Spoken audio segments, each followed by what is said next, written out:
Here's the question, guys. Is high-end, exotic, full package mountain bike suspension really worth it? Here's the setup. We got a 2020 Special Enduro mismatch, everything including the frame. For clarity, this is used suspension off Pink Bike that I borrowed from my friend Bradley. Current suspension on the bike is a Super Deluxe Select Plus, came with the bike, and a RockShox Yori Ultimate. The Specialized Enduro is a killer bike, undoubtedly, but this one's pretty clapped and I have no urge to ride it with this RockShox suspension.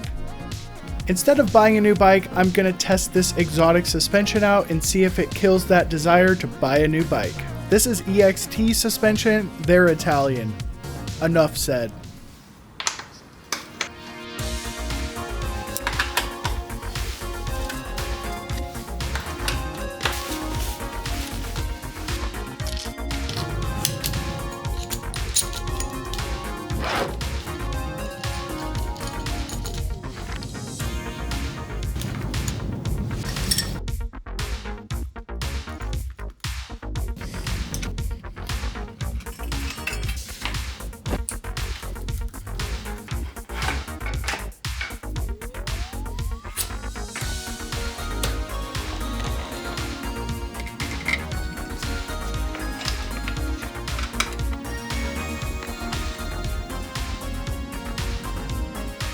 So 15 minutes and $2,000, will it do the trick?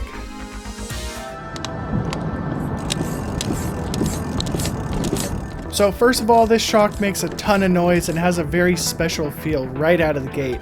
Super supportive, and I definitely have the wrong spring on it. So the EXT E-Storia coil shock with the wrong spring, I'll tell you, it makes the RockShox Super Deluxe feel like a hardtail.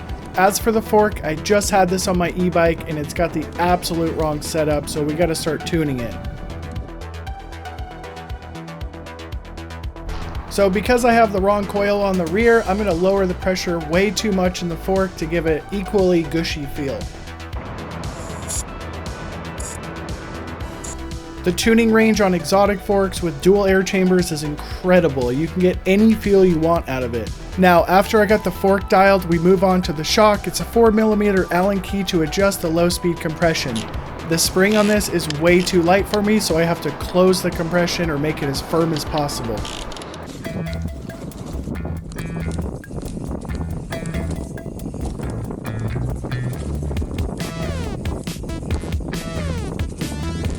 Now, that was some experience I cannot explain. The coil shock is like something out of another world.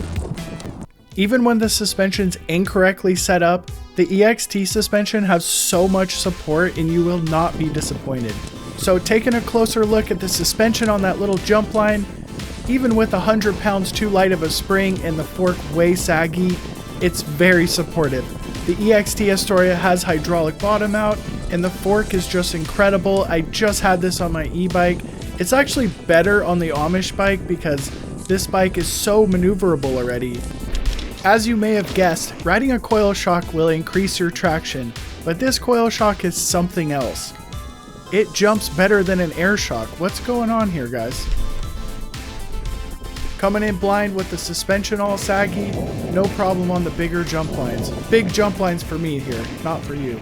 Okay, this is a Specialized Enduro. Sick. I want you to tell me what it feels like. I'm not gonna tell you what it's about because it's a blind taste test. Tell me if it feels special or different. Okay. Okay. Let me get one more feel of this.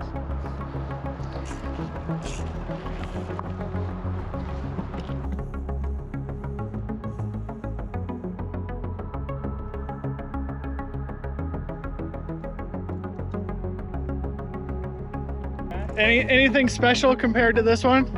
I think that, you know, I've been riding this one now for 2 years. So like, I think more travel's better, right?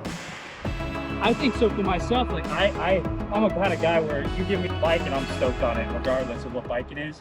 Okay, he could not tell the difference between the suspensions, and he was on a Santa Cruz Tallboy, which is like a cross-country bike. So he made a valid point. As long as you have a bike to go ride, that's what really matters.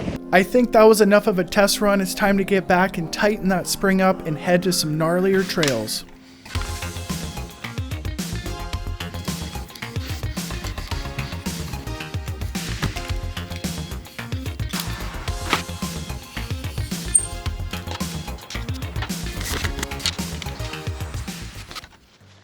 Just so you know, it's pretty terrifying to just be on random new suspension all the time, but this was the one time it was very pleasant. The landings on the EXT E-Storia coil were, I don't know how to explain it, like landing on caviar. Is it placebo? I don't think so. This is an amazing shock. The fork is excellent too, but the coil shock is definitely the standout. So the level of traction on nasty, rooty downhill lines is absolutely insane. You are going to be setting KOMs, personal records, or be faster than your friends. But don't worry if you have some other kind of riding, because this shock is not a one-trick pony. You got square-edged hits? Not a problem. You got nasty rock gardens? Not a problem. So you would think that would come with a compromise of not being a good of a jumper, but that is incorrect. This coil shock is very predictable and supportive. Hydraulic bottom out, huck to flat, no problem. So a problem did come up when I was riding it in the corners. Same problem as my e-bike. It feels like it's oversteering or understeering right here. So I'm gonna pull over and raise the handlebars up a little bit. I did put a longer stem on this bike, 50mm stem, thinking that was the problem.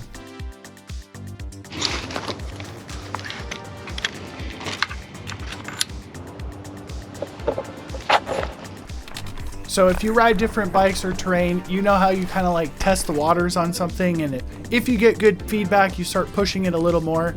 So when you're on the EXT coil, you just start pushing and pushing and pushing and faster and faster. It's just incredible. As for the fork understeering, I was unable to solve the issue. It may be because I'm riding so fast and I'm not used to those speeds and cornering. This is a bit of a challenging section. It's got a huck into a rooty section, so watch the bike. Absolutely confident and composed. Okay, this is the same section on the brand new RockShox Vivid. Completely out of control. Now, I am a big RockShox hater, so don't hate me for that. The EXT coil is the standout piece of suspension, but the fork is amazing too. It really doesn't matter if you put one or the other on your bike because they're both such standouts. When you got RockShox and Fox, it's best to match them, but this stuff is just special. As a recent owner of an Italian e-bike, I can tell you performance is typically not the problem. With Italian products, it's usually service or having to order a derailleur hanger from Italy when you live in the United States. Does EXT have that problem? I don't know. Did this fix my old mountain bike problem? 100%. My bike, my clapped out Enduro, rides better than a $15,000 Kenevo SL. I have no urge for a new bike, only for new suspension. Interestingly, the axis